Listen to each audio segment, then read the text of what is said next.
আমার নাম মোহাম্মদ ফরহাদ, তো গ্রাম নিজমানা। আমি ট্যাবলেট দেখে তো এই গরুর প্রকল্প শুরু করছি।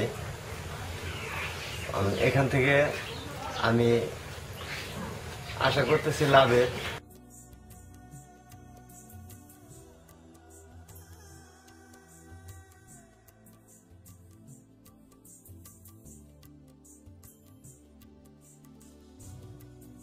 এই ট্যাবলেট থেকে ছোট ছোট ছেলেমেয়েরা তো লেখাপড়া শিখতে পারতেছে। তো আমার ছেলের বয়স তারও 2 বছর বাকি আছে স্কুলে যাওয়ার। তো এর আগেই সে সরে সরে ক খ এগুলো লিখতে পারে।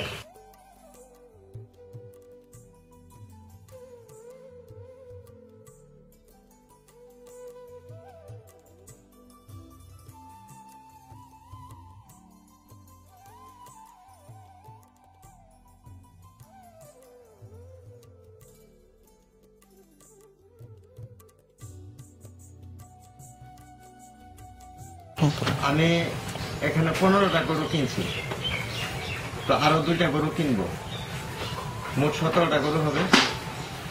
আর এই গরুগুলো আমি বাটাজোর বাজার থেকে কিনছি, নিজমানা বাজার থেকে কিনছি। ওগুলো আমি কোরবানির আগেই বিক্রি করে দেবো।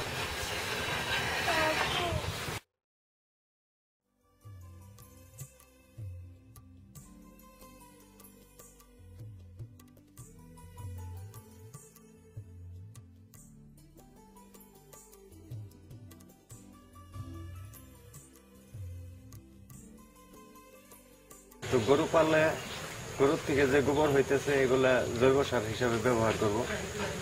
তো জৈব সার তো অনেক উপকারে আসবে। তো আমি এই ট্যাবলেট থেকে এই জৈব সার উৎপাদনের এটা শিখেছি।